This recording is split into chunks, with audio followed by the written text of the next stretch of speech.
My fiancé laughed at her phone and said, "You're paranoid." I was already holding the texts she sent to another man.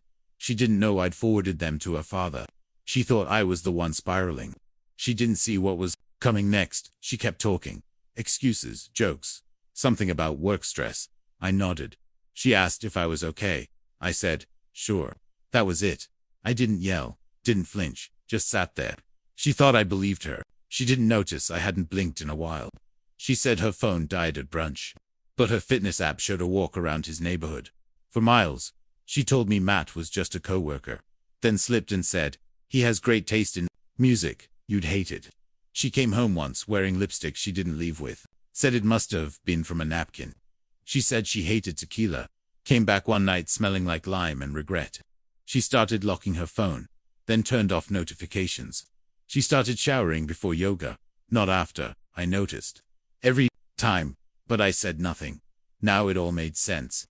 She left her iPad on the kitchen counter, said she was heading out to get coffee. I heard her car reverse. I didn't touch anything. It lit up on its own. "Matt, still thinking about last night? That thing you did in the elevator?" Her reply came seconds later. "You drive me insane. Don't make me sneak over again tonight." Another one followed. A picture of her in the mirror, half-dressed, his hoodie on, my hoodie in the background, hanging by the door. The timestamp was 2 days ago, the night she said she was babysitting her niece. I opened the full thread. Weeks of messages, compliments, meets emojis she hadn't sent me in months. One video, no audio, just her mouth moving, smiling, hair a mess. I didn't watch it. I just stared at the screen. My hands didn't shake. My jaw didn't clench. I clicked select all, chose forward, typed in her father's email, the one she always said he never checked. I hit send anyway. Then I closed the iPad. I didn't say anything. I just turned off the screen. That night, I made 2 changes. First, I transferred half the money from our joint account into one I'd opened 6 months ago, labeled it emergency. Second, I called the lawyer, told him I needed to revisit the prenup we signed. He asked, "Something happened?" I said, "Not yet, but it will." He asked if I had proof. I said, "More than enough." He said, "Then we move quiet." I muted all her notifications on my phone, changed my voicemail, scheduled a meeting with HR to update my emergency contact. I didn't bring it up over dinner. She asked how my day was. I said it was normal. She smiled, poured me wine, wore the dress I said I liked 3 years ago. I complimented her. She looked relieved. I cleared her name off the car title the next morning. She never noticed. Her brother called that weekend, said we should grab lunch. Casual. We hadn't spoken in months. Not since the engagement dinner. He picked a place halfway between our offices, said he missed talking. I didn't believe him. He asked how she was. I said fine. He nodded like he already knew. We talked about sports, work, nothing. Then he said, "You know, Matt's been around a lot." I didn't respond. He kept going. Said she mentioned him once or twice, that he'd seen them at a concert, but figured I knew. I asked when. He said, "Last month. That was the night she told me she was visiting her mother." He took a sip of his drink, said, "I didn't want to get in the middle." I nodded. He added, "She told me you were getting weird, that you'd probably blow it up." I looked at him for a long time. He looked at me like I was the fool. She showed up at my door 4 nights later. No makeup, hoodie pulled tight. Voice smaller than I remembered. Said she hadn't been sleeping. That everything was spinning. That she didn't know who she was anymore. She cried. Said it wasn't what it looked like. That I'd misunderstood. She blamed stress, hormones, her past. Said Matt was just a symptom, not the disease. I stood in the doorway. Let her talk. She asked if we could go back to how it was. Said she missed how I used to look at her. I said, "I don't remember how that felt." She froze.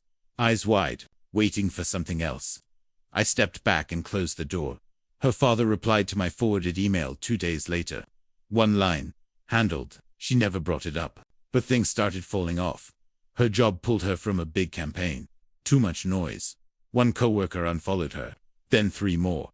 Matt's wife posted screenshots, tagged names, locations, receipts. Her Instagram disappeared by the end of the week. She deactivated everything.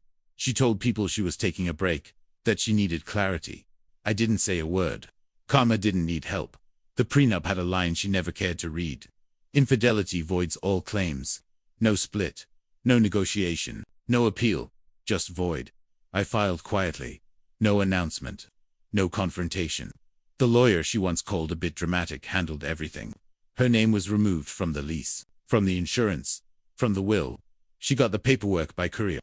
A yellow envelope on the porch she once decorated with fairy lights.